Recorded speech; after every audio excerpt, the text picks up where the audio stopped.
With rumours swirling around Carlo Ancelotti's potential departure from Real Madrid, speculation is mounting around Xabi Alonso potentially replacing the legendary Italian manager. Alonso's arrival would likely bring major changes to Los Blancos, as he would look to implement his own style of play and reshape the way the team functions, marking the beginning of a new era at the Santiago Bernabeu. So if you are attempting to start a realistic career mode with Xabi Alonso at the helm at Real Madrid, it will be important to try and replicate realistic parameters in order to make sure the career mode is a success. Starting off with the formation, of course, this season Real Madrid have been deployed in a 4-3-3 system under Carlo Ancelotti, but if the likes of Xabi Alonso does come through the door, you will see that system and that structure change to his more favoured 3-4-2-1 structure, where the front three could still be that of Vinicius Jr. down the left, Rodrigo down the right, and then of course up front it could be Kylian Mbappe, and then in the wider areas it could be a player like Fran Garcia, who I do think is a better fit for that role and that position down the left hand flank, and then down the right could be one of Dani Carvajal if he returns from his ACL injury,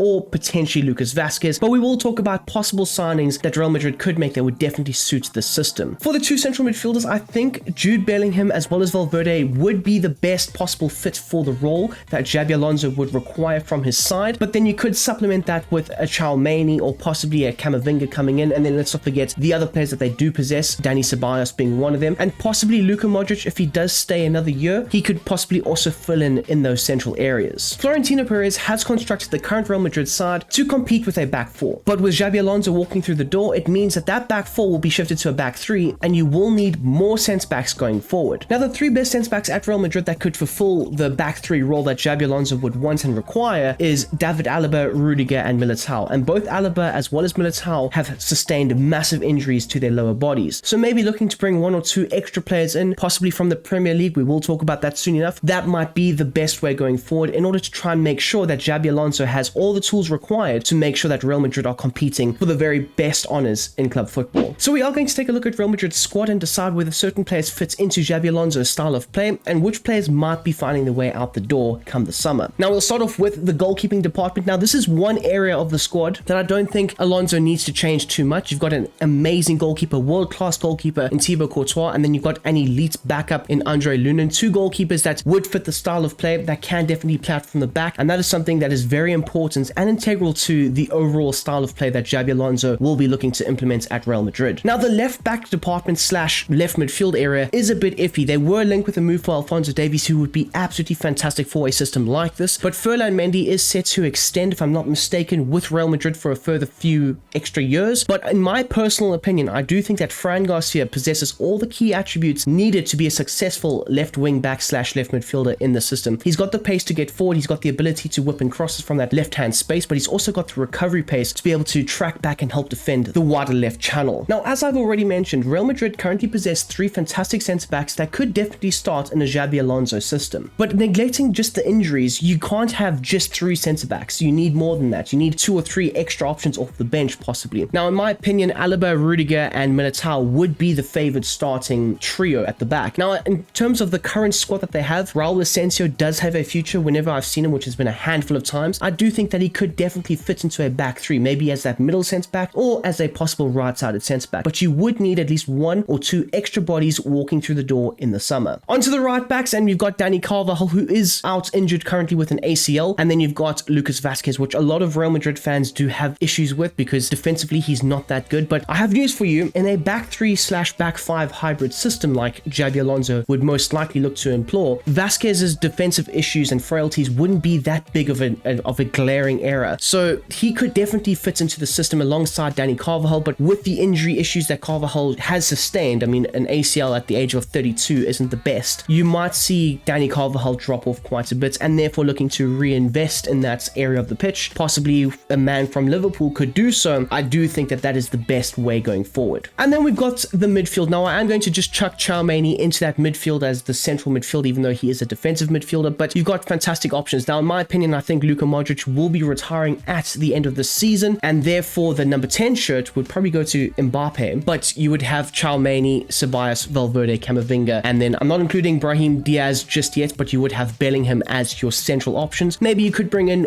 another player, possibly Xabi Alonso has somebody else in mind, possibly somebody from Bayer Leverkusen, but those would be your 4 to 5 options for the central areas of the pitch. But now we've got the two positions just in behind the main striker. Now, of course, Brahim Diaz could be one of those players, along alongside Arda Güler. But the main two players that I'm thinking of is Vinicius Jr. and Rodrigo. So converting them to central attacking midfielders could be the best way for the side. And of course, when both of these players have played for Brazil, they've obviously been deployed out wide as natural wingers, but they've been allowed to drift inside, controlling the central areas, looking to combine in those central areas, which is very much what Alonso would want from his Real Madrid side. If you think back to how Florian Wirtz interacts with potentially Nathan Teller or one of the other number 10s in that, right-hand side attacking midfielder role, you always see them centrally looking to play, interchanging passes and then drifting out wide, which would honestly fit how Vinicius Jr. and Rodrigo would want to play. So they would have a lot of freedom to be in and around the striker and maybe even interchange with the striker in certain moments, because of course, let's not forget, Vinny as well as Rodrigo can play up front. And speaking of playing up front, you've got the main man, Kylian Mbappe, a player who has come into a lot better form of late. Now, typically for a Xabi Alonso system, he does require a strong physical number 9, which could also mean that we see Mbappe and Vinicius Jr. playing in those two number 10 roles and looking to interchange and be very fluid, and that could possibly see one of, Rodrigo getting sold, or maybe he gets dropped to the bench, and who knows, or we could possibly see Mbappe starting up front. From what I've seen from a Xabi Alonso system, it has always been a very strong physical number 9, whether it's Patrick Schick, whether it's somebody else, it's always a guy who you can knock the ball into, he can hold up the play and then link it up very effectively with the players in and around him, mainly Florian Wirtz running off of him into the wide spaces and so on. So it would be very interesting to see what could happen. Of course, with Mbappe and Vinicius and Rodrigo, they could also all interchange very fluidly. So that could be another aspect that Alonso would then have to adapt into his natural style of play, but it could work out nonetheless. And then let's not forget Endrick, who could also play down the middle or possibly in one of those number 10 positions just in behind the striker. Now, before we get into the transfers, I thought I would go through the youth academy and the areas that you should try and target and the countries you should possibly go and scout in. Now, we do know that, of course, Real Madrid do scout in Spain, so I have set up a scouting network for the next 9 months in Spain, targeting the central defender. Of course, adding extra depth to that backline is a number 1 priority, along with the central midfielder, the attacking midfielder, and the striker, looking for a target forward, a shadow striker, and then, of course, a defender plus play style. As for the other location I will be scouting in, Brazil. Now, we do know that a few years ago, it was like 2016 or 2017. Actually, it was even before then, but 2016-17 was when they signed Vinicius Jr., then they signed Rodrigo and so on. But I think it was around 2011-2012 when Neymar went to Barcelona. Florentino Perez said that will never ever happen again, and that's when he started the foundations of setting up scouting networks in South America and mainly in Brazil, looking for the next big talent, which he went and found in Vinicius Jr., and then he went and found Rodrigo, and he has, been able to pull out extra talent like Endrick and so on from Brazil. So, scouting in that area of South America could be the best way going forward. And the key areas that I'm targeting is central midfielder. Of course, that is possibly a area that might need some attention at some stage in the career mode. The wider midfielders to add depth to the wing backs, and then I've also looked for a shadow striker for the attacking midfielder role. Now, the two players that I do have on the list is William Saliba and Trent Alexander-Arnold, two areas of the squad that are quite thin with Danny Carvajal's injury, and then of course having only 3 real first team centre backs that could play in that back 3. Both Trent Alexander-Arnold and Saliba would be fundamental cornerstones for the side going forward in Xabi Alonso's system, or just in any manager system, because that's how good they are. They are potential generational talents that Real Madrid could steal from the Premier League in the next few transfer windows. I mean, Trent possibly on a free, which is absolute, like that is madness if you ask me. That's ludicrous, but he would be perfect. As I mentioned with the likes of Lucas Vasquez, a lot of Real Madrid fans get onto him for his poor defensive coverage at times, and the same can be said for Trent. But with this solid back 3 system, you would have a player like Rudiger drifting to the right and looking to help defend, or possibly even Saliba if you do sign him, that could drift to that right hand side and cover the space that Trent might leave him behind. But the most important aspects of Trent's game is going forward, so having him combined with a Rodrigo or an Mbappe down the right hand side, also looking to receive the pass and then whipping across to try and supply the attackers in and around the box. That would be his main bread and butter movements in the side, and he would definitely add a lot of attacking threats. Now in the back line, you've got Saliba, a fantastic centre back that definitely fits the mold of a Xabi Alonso centre back, and I do think that he would be deployed in that middle centre back area, the centre back that would need to be most calm at all times, looking to marshal the back line. And typically for Arsenal and Arteta, you do tend to see Saliba doing that on a consistent basis. You'll have Gabriel flooding forward and looking to engage with the opposition, being very physical. Saliba can also do that, but you often see him staying back a bit more and looking to be that sweeper of the 2 or of the 3, depending on if Thomas Partey or Ben White is alongside him formulating that back 3. So Saliba does have the experience of functioning in a back 3, so you could say. So in that middle centre back role, he could look to engage with the opposition every now and then, win the aerial duels, and also be able to play out from the back successfully, looking to distribute the ball from that backline area into the midfield, or possibly further forward into the attackers. And the last thing I'd like to go over is replicating Xabi Alonso's face. I found a fantastic face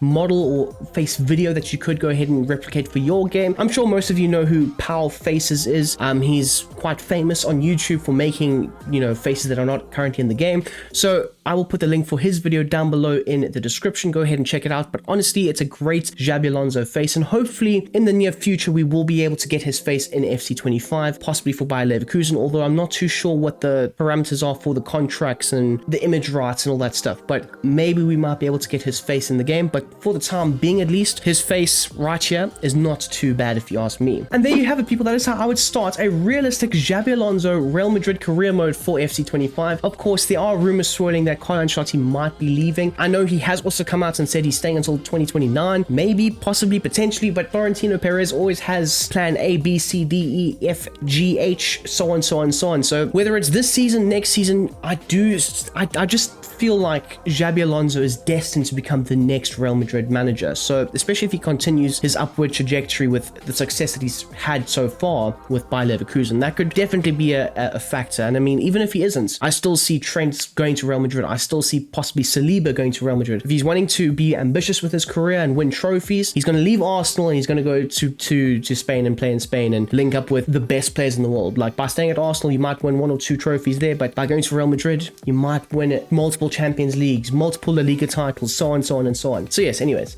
I hope you have enjoyed this video. If you don't mind smashing that like button down below. If you're an Arsenal fan, you're probably going to hit the dislike button after what I've said. I'm sorry, it is what it is. It's just my personal opinion. But nonetheless, I hope you have a smashing goddamn day, and I'm out of here. Peace.